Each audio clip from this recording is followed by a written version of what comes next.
Pinuksan na po ng Overseas Workers Welfare Administration ang kanilang kauna-unahang Seafarer Welfare Hub.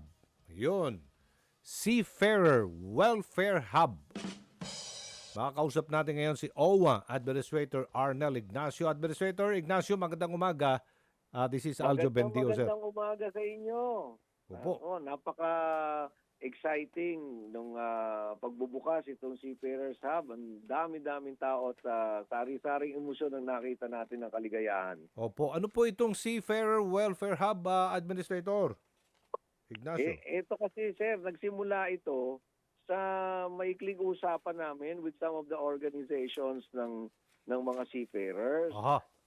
Kasi hindi ba dyan sa may TM Calaw, mapapansin mo, ang dami-daming naglang nakatambay dyan. And they have been there for quite a number of years already. Mukhang kumakanta pa yata ako sa Malate, nandiyan na sila. Nakabilad sa init, wala namang kinakain. Aha. So, ang mas malaki pang problema, dyan sila nilalapitan ng mga ambulance chasers.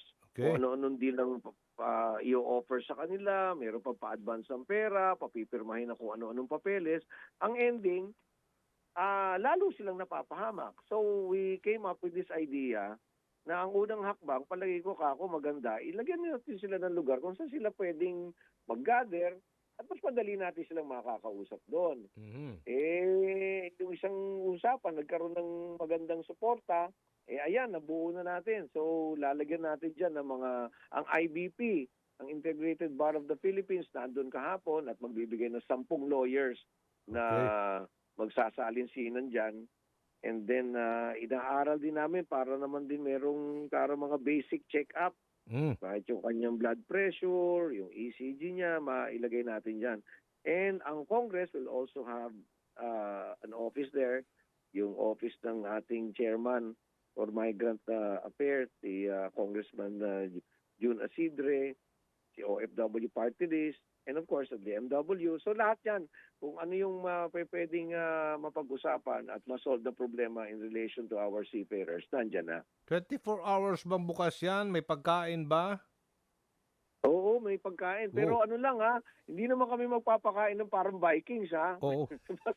basta meron ng pantabi. Hindi samgyup? Oo. Baka joke lang po, sir. Mag-antay ng ganun. Ano ba yung mga Go ahead po. Meron tayong kakanin para sarap kumain ka ng ngayon ka kumain 3 araw na busog ka pa. Oy, sarap niya, no? Air condition may pa. lugaw, may mami. Air condition room.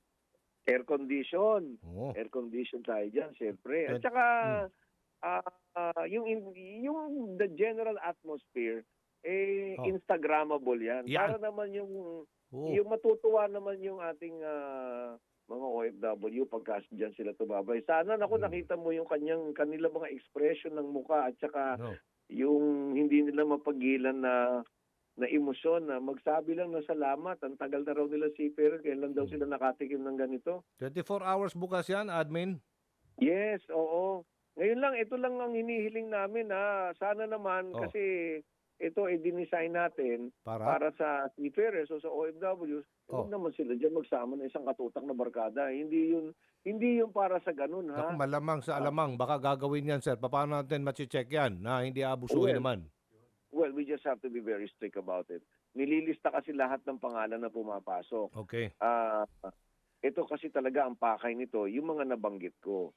No, pangangailangan ng OFW. Ngayon yun lang, hindi siya lugar ng inuman. Hindi yan pwede diyan Hindi yan ang lugar niyan. And we will be very, very strict about that. Okay, sige po. Nag-coordinate na rin kami sa nakadistino diyan na ating kapulisan para naman kami mayroon ding assistance. But ano naman, hindi naman ako nag-expect talaga na merong ganong magiging sitwasyon dahil para mga sundalo ang disiplina ng mga seafarers Nakakatuwa nga dahil pag kumakain sila rin nagliligpit Okay. So, maraming salamat po sa inyong panahon, oras. OWA Administrator Arnel Ignacio. Good morning. Good morning. Thank you.